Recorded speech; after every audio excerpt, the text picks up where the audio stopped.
বঙ্গ সফরে এসে নরেন্দ্র মোদীর মুখে এসআইআর, শান দিলেন অনুপ্রবেশ অস্ত্রে, নিশানা করলেন তৃণমূলকে। ভাষণে হরিচাঁদ গুরুচাঁদ ঠাকুরের নাম নিয়ে মতুয়াদের মন জয়ের চেষ্টা করলেন প্রধানমন্ত্রী।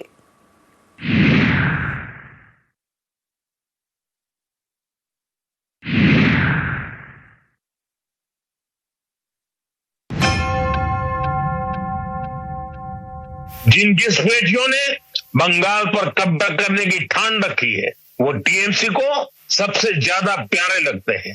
यही टीएमसी का असली चेहरा है। टीएमसी घुसपैठियों को बचाने के लिए ही बंगाल में एसआईआर का भी विरोध कर रही है। ভোটের বাংলায় চলছে ভোটার তালিকার নিবিড় সংশোধন বা এসআইআর। ইতিমধ্যেই খসড়া তালিকা প্রকাশ হয়েছে, বাদ গিয়েছে 58 লক্ষ নাম। এসআইআর নিয়ে এখন বঙ্গ রাজনীতি গরম। এই পরিস্থিতিতে বাংলা সফরে এলেন প্রধানমন্ত্রী নরেন্দ্র মোদী, তুললেন এসআইআর প্রসঙ্গ, শান দিলেন অনুপ্রবেশকারী ইস্যুতে। आपको टीएमसी की साजिशों से भी, उनके कारनामों से भी सावधान रहना होगा। टीएमसी घुसपैठियों को बचाने के लिए पूरा जोर लगा रही है। एक बार यहाँ बीजेपी की डबल इंजन सरकार बनाकर देखिए। कुछ जगह पर कुछ लोगों ने बोर्ड लगाया है, गो बैक मोदी।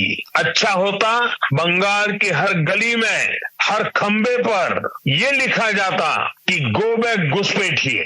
लेकिन दुर्भाग्य देखिए, गो बैक मोदी के लिए बंगाल की जनता के विरोधी नारे लगा रहे हैं, लेकिन गो बैक घुसपैठियों के लिए वे चुप हो जाते हैं। जिन घुसपैठियों ने बंगाल पर कब्जा करने की ठान रखी है वो टीएमसी को सबसे ज्यादा प्यारे लगते हैं। यही टीएमसी का असली चेहरा है। टीएमसी घुसपैठियों को बचाने के लिए ही बंगाल में एसआईआर का भी विरोध कर रही है।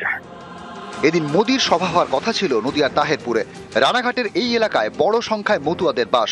এ রাজ্যে বিজেপির জনপ্রিয়তার অন্যতম ভিত্তি মতুয়ারা। এসআইআর ঘিরে আশঙ্কা তৈরি হয়েছে এই মতুয়াদের মধ্যে। তাদের কতজনের নাম শেষ পর্যন্ত ভোটার লিস্টে থাকবে তা নিয়ে উদ্বেগে রয়েছেন মতুয়ারা।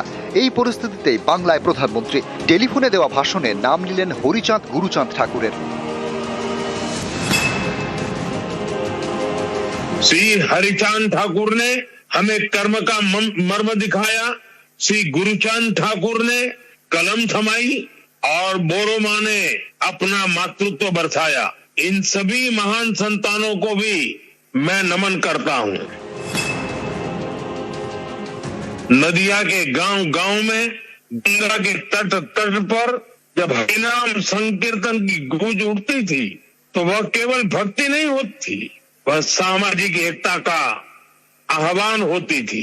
हरिनाम दिए जोगोद माताले अमार एकला निताई, यह भावना आज भी यहाँ की मिट्टी में, यहाँ के हवा पानी में और यहाँ के जनमन में जीवित है।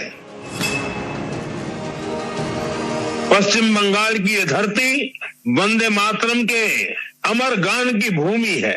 इस धरती ने बंकिम बाबू जैसा महान ऋषि देश को दिया। ऋषि बंकिम बाबू ने गुलाम भारत में वंदे मातरम के जरिए नई चेतना पैदा की। वंदे मातरम 19वीं सदी में गुलामी से मुक्ति का मंत्र बना। 21वीं सदी में वंदे मातरम को हमें राष्ट्र निर्माण का मंत्र बनाना है। নিউজ 18 বাংলা।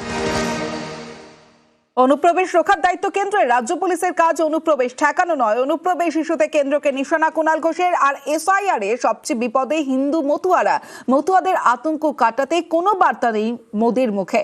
সরব ঠাকুরবাড়ির সদস্য মমতা বালা ঠাকুরের। নরেন্দ্র মোদীজি মুখ থেকে যতবার ঘুসপেটিয়া বলে বেরোবে, অনুপ্রবেশ বেরোবে, যান না এখানে আপনি বক্তৃতা না দিয়ে অমিত শাহের সঙ্গে কথা বলুন। অনুপ্রবেশ তো আটকাবার দায়িত্ব কেন্দ্রীয় স্বরাষ্ট্রমন্ত্রীর, বিএসএফ দিয়ে দেশের সীমান্তে। ওটা তো পশ্চিমবঙ্গের পুলিশ দেখে না। আর দুই, আপনাদের এসআইআর এত বড় লিস্ট বেরিয়ে গেল, খসড়া ভোটার তালিকা বেরোলো, কে কোন কারণে বাদ বেরিয়ে গেল, কোথাও তো লেখা নেই সেখানে রোহিঙ্গা আছে, কোথাও তো লেখা নেই অবৈধ অনুপ্রবেশকারী এই কারণে বাদ গিয়েছে। তো সুতরাং যে কথাগুলো আপনি বলছেন এটা হচ্ছে সেম সাইড গোল। ত্রিপুরায় কি করে রোহিঙ্গা ধরা পড়ে, কি করে বাংলাদেশি ধরা পড়ে? আপনার সরকারের দায়িত্ব দেশের সীমান্ত সুরক্ষিত রাখা। আপনার স্বরাষ্ট্র মন্ত্রক, আপনার স্বরাষ্ট্রমন্ত্রী, আপনার বিএসএফ, আপনার সেন্ট্রাল এজেন্সি, আপনি সেখানে ব্যর্থ। আপনি মুখে ফাটা রেকর্ডের মতো যতবার বলবেন ঘুষপেটিও, ততবার সেটা আত্মঘাতী গোল হিসেবে ট্রিটেড হবে। ঠাকুরবাড়ির যারা সন্তান, শান্তনু ঠাকুর, সুব্রত ঠাকুর, তারা বিভিন্ন সময় মানুষকে ভুল বার্তা দিয়ে এসআইআর এর মাধ্যম দিয়ে সিএর ফর্ম ভরে মানুষকে যে বলেছিল যে তাদের নাগরিকত্ব দেবে, সবকটা বিধানসভায় মতুয়ারা যেখানে যেখানে বেশি আছে সেখানেই সব থেকে বেশি পার্সেন্টেজ বাদ গেছে। এবং আজকে যে ভারতের প্রধানমন্ত্রী আসলো, ভার্চুয়াল যে মিটিংটা করলো, তার ভিতরেও কিন্তু কোনো আশা ভরসার কথা মতুয়াদের জন্য কিছু বলেনি। অনুপ্রবেশকারী যাদের কথা বারবার করে প্রধানমন্ত্রী বলছি, তাদের জন্য মমতা বন্দ্যোপাধ্যায় 10 কোটি টাকা দিয়েছিল, মতুয়া ওয়েলফেয়ার বোর্ড করে দিয়েছিল সরকারিভাবে, হিন্দুদের আপনারা নাগরিকত্ব দেবেন। কিন্তু আজকে সেই হিন্দুরাই সব থেকে বেশি বিপদে পড়েছে, সেই মতুয়ারাই আগে সব থেকে বেশি বিপদে পড়েছে। মতুয়াদের আজকে কালো পতাকা দেখিয়েছে, ধিক্কার জানিয়েছে ভারতের প্রধানমন্ত্রীকে, গো ব্যাক, তারা বাধ্য হয়েছে।